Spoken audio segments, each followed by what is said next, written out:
fois de plus, je dis un grand salut à nos amis auditrices, auditeurs de la radio L'Amandier-Fleury, sans oublier bien sûr nos amis internautes. C'est toujours pour nous un véritable plaisir de se retrouver. Aujourd'hui, j'ai l'honneur et le privilège de recevoir pour vous, pour cet entretien, le pasteur Jacques Caquin sur une thématique importante. Nous parlerons de la place des jeunes dans l'espace ecclésial. Tout d'abord, un grand salut à vous, pasteur Jacques Caquin. Bonjour, bonjour à tout un chacun. Bonjour à la Montier Fleury, Mm. donc la radio qui diffuse l'évangile en tout le temps, 24 sur 24. Mm. Merci Seigneur. Mm. Merci pour pas l'apôtre, mais le pasteur Jules. Merci Merci. pour l'ami Dorine qui n'est pas là présente, Mm. mais qui fait un travail formidable aussi. Mm. Et c'est une joie, c'est un privilège pour moi d'être avec vous en ce soir pour effectivement discuter de la place des jeunes dans l'espace ecclésial. Mm.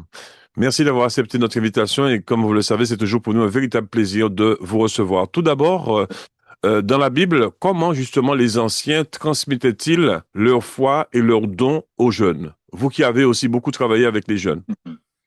Donc, effectivement, c'est vrai. Donc, dans la Bible, nous voyons que c'est un, je pense que la transmission de la foi, c'est un héritage. Un héritage c'est comme un passage du flambeau pour permettre vraiment que les jeunes ou la génération à venir puisse continuer à croire et continuer à utiliser ce flambeau, je dirais, pour vraiment que l'évangile puisse continuer à subsister. Mm. Absolument. Et à votre avis, justement, quels sont les obstacles qui peuvent ralentir le passage des ministères et des dons concernant singulièrement la nouvelle génération? Qu'est-ce qui peut faire obstacle? Il y a, aujourd'hui, on voit qu'il y a beaucoup d'obstacles, mais je donnerai au moins deux ou trois exemples concernant les obstacles. Déjà, je pense et je crois hein, que c'est la peur de la relève. Mm. C'est-à-dire que les anciens, les aînés ont peur de laisser la place aux jeunes ou sinon d'être remplacés par les jeunes. Peut-être c'est à cause de leur jeune foi, parce ils sont encore jeunes, par l'absence de la proximité, je dirais, spirituelle qu'il y a entre les jeunes et les anciens. Mais c'est comme un dommage. Et nous voyons aussi que la tradition joue un grand rôle dans tout cela. Mm. Mais Dieu veut effectivement que vraiment la transmission soit là. Et il y a une autre chose, c'est le fait que les anciens ignorent les dons des jeunes. Le fait d'ignorer les dons, le fait de ne pas connaître les dons des jeunes, donc à ce moment-là, hésitent de transmettre la foi et de laisser aller. Mais nous avons besoin effectivement d'être un modèle pour les jeunes, que les jeunes puissent voir au travers de nous que Dieu agit et que eux-mêmes qu'ils soient intéressés par ce qui se passe dans l'Église. Comment justement l'Église peut-elle soutenir les jeunes dans l'usage de leurs dons tout en valorisant l'expérience des anciens? Parce que souvent les anciens, comme vous disiez tout à l'heure, ont peur qu'on puisse les marginaliser, mais comment Mhm. concilier les deux entités? Déjà, une collaboration entre les jeunes et, si je dis vieux, je ne pense pas que ça On va va dire changer. on va dire les anciens. Les anciens, entre les anciens.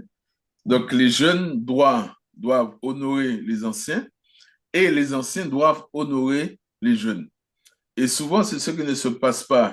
Il y a pas cette, on va dire, atmosphère de confiance entre les jeunes et les anciens. Mm. Donc, je crois qu'il faudrait créer on va dire, cette culture d'honneur entre les jeunes et les anciens. Apprendre à se connaître, apprendre à parler, dialoguer ensemble. Et souvent, je pourrais même dire qu'un jeune puisse travailler avec un ancien un ancien puisse travailler avec le jeune. Ça veut dire, à ce moment-là, ça devient, l'ancien devient un mentor pour le jeune, pour vraiment que l'Église puisse avancer et qu'on puisse travailler ensemble.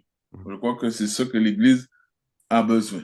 Et surtout, instituer un climat de confiance entre le jeune et l'ancien.